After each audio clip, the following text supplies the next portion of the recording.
So now the 5 key questions that we are asking on the broadcast, and then we're going to get our guests as well. First and foremost, which way will the Gen Z vote go? Remember, this is an election that happened after a student uprising. So that vote bank is very crucial. Bangladesh also has a high number of young people. Will polls reset India ties? That's the second key important aspect. The last 18 months, Mohammad Yunus has actually presided over a drastic fall and dip as far as the India-Bangladesh relationship is concerned. Can that be repaired? Will Bangladeshi Hindus have a voice in these elections? Everybody remembers and knows that horrific video of Deepu Chandra Das that tells the story in itself. Do such families matter in these elections? The July Charter referendum, will that actually define this country? How will that redefine governance and the role of prime ministers in Bangladesh going forward remains to be seen. The last 2 important questions, will BNP actually shift away from Khaleda Zia's legacy under Tariq Rahman? He wants to start afresh. He says, I'm not just going to be following on my mother's footsteps. Will he actually walk the talk? And last, equally important, how big a threat is Jamaat resurgence for India? Some of the polls do give the party a neck-and-neck leap. Will that lead to major security issues? Let's put that up to Pinak Ranjan Chakravarty, who's a former High Commissioner of India to Bangladesh, with us on the broadcast. And the voice from Bangladesh is Dr. Ashikur Rahman, who's a principal economist at PRI. Ambassador Chakravarty, let me start with you, sir. We've pretty much laid out the framework in which these polls matter for the region, for India, for Bangladesh itself. My first question to you, sir, as the polling is underway, polls are suggesting, one of them is suggesting neck to neck. Your thoughts on how the outcome from here on will shape or reshape the India-Bangladesh relationship? Well, I think Bangladesh is entering undoubtedly a new phase in its political life. And the old parties, one of the major parties is outside the election. So there is a choice. Basically, it's a bipolar election.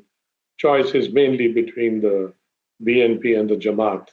And whereas India has been watching this election, and India has reached out, I think, to both the parties, probably a little more to the BNP since we are more familiar with them. And the Jamaat has this stigma of 1971 genocide. Yes. And the fact that it is extremely closely linked with Pakistan.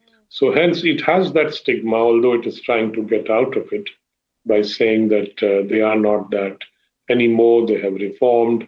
So both sides are making overtures to India. And in fact, India has been generally quiet because we are just watching and seeing we will deal with any government that is democratically elected. That is for sure. But there are lots of issues but still, despite all the problems, the trade is still around 14 billion. People coming and going have stopped because of the situation there. So there's been a lot of lawlessness and extortion and various other problems under this interim government, which has been there for almost 18 months now. But let's see, everybody's looking forward to the election because everybody feels that a democratically elected party, whichever comes in power. There are, of course, a lot of below the surface undercurrents that are at play there. Absolutely, sir. I'm going to come to that in a bit. Dr. Rahman, your first thoughts on these elections that are coming at a time, they are delayed, 18 months overdue, one may say.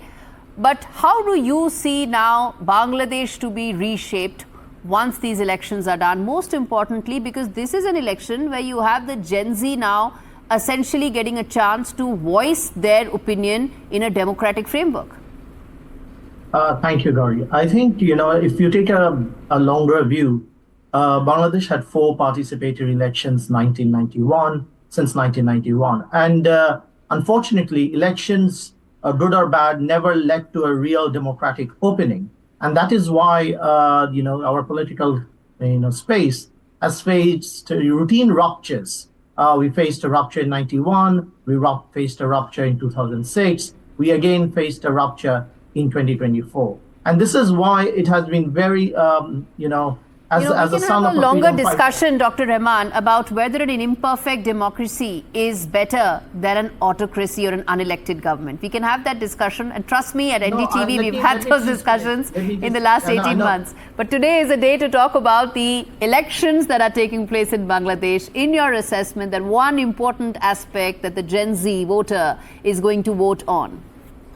I think the Gen Z is definitely going to vote for a progressive Bangladesh. I don't see them voting for a regressive Bangladesh. I mean, they want accountable power. I think that's why you stopped me, because what I wanted to pitch is that what they were frustrated with is elected dictatorships. I think that's the question, that they don't want to give absolute power to anybody, which is why the referendum and the election is equally important to both Okay. of them, to them. So I think that is the issue at play, because I feel, and you can see, one of the right-wing parties have not fielded any female candidates. So these are critical signals to the Gen Z voters, and whether that aligns with the vision of Bangladesh is very different. I don't see that. I teach in a university. I talk to my students. I do feel that apprehension, and I don't think that they are have tilted right in that kind of frame, but Okay. they are. They were frustrated with the unaccountable political power which they saw, which was not answerable, which Okay. was not solving their problem. All right. So, in terms of accountability, will the referendum lead to accountability is an important aspect. But I also need to qualify and tell our viewers that this is also an election where Awami League has been banned. So, when you talk about perfect democracy, when you talk about accountability, this needs to be put out there as well, that one of the main opposition parties, one of the main political parties of Bangladesh, Awami League, has been banned in these elections. We're going to talk more on this, viewers. Come back on the other side of this break, tell you more in terms of the main issues, in terms of how these elections will reshape the region, the India-Bangladesh relationship, the India-Pakistan-China-Bangladesh, their entire relationship and that region. More on that after this break. Stay with us.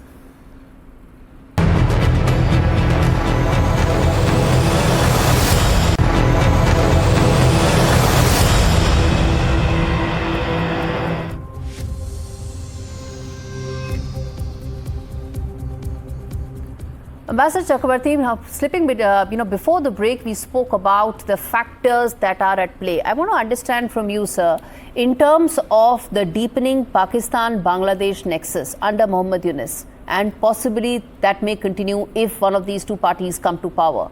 How do you see that being handled from New Delhi's point of view, and the concerns and the red flags for India? Well, I think New Delhi or India is not going to object to normal relations with Pakistan. The problem is that the experience we have had with for example, the BNP Jamaat government is that they tend to, join hands with the ISI of Pakistan to harm India's security interests. Because Pakistan has that one-point agenda, how to harm India. That is their one-point foreign policy in many ways. But Bangladesh is not like that. But yes, they do use sometimes the Pakistani leverage or the Pakistani. Talking about chicken's neck as well. On several occasions, they've spoken about chicken's neck.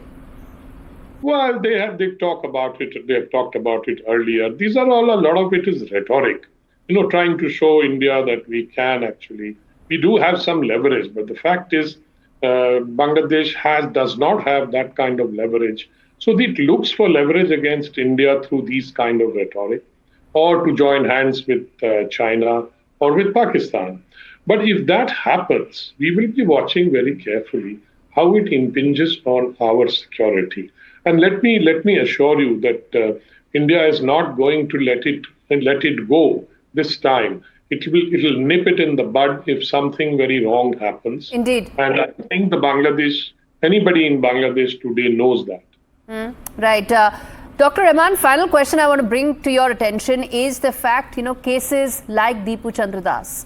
Even 48 hours before elections, you had another brutal killing of Bangladeshi Hindus. One can decide and talk about this on the cricketing field, but this needs to be decided and spoken out more openly for societies to progress. What happens to the Bangladeshi minorities? Will they matter in the government that comes to power now? Because both Jamaat and BNP have a strong anti-minority, anti-Hindu bias.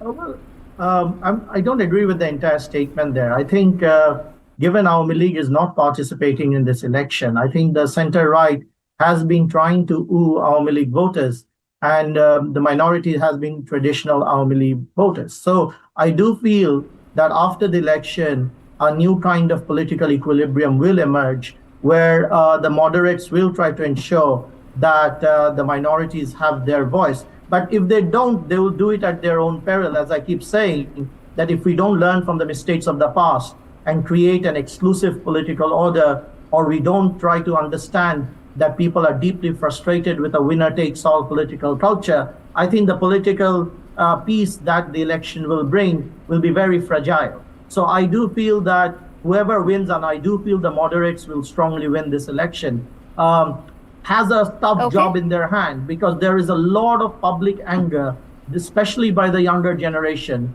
who wants to see accountability, who wants to see more economic opportunities for them, and they don't want and not at the cost of Bangladeshi Hindus being marginalized and victimized. Dr. Rahman, I must credit you for at least being a voice of reason here from Bangladesh. Thanks much for speaking to me today on this very special broadcast, along with Ambassador Chakravarty. High Commissioner, thanks so much for speaking to me on this very special broadcast.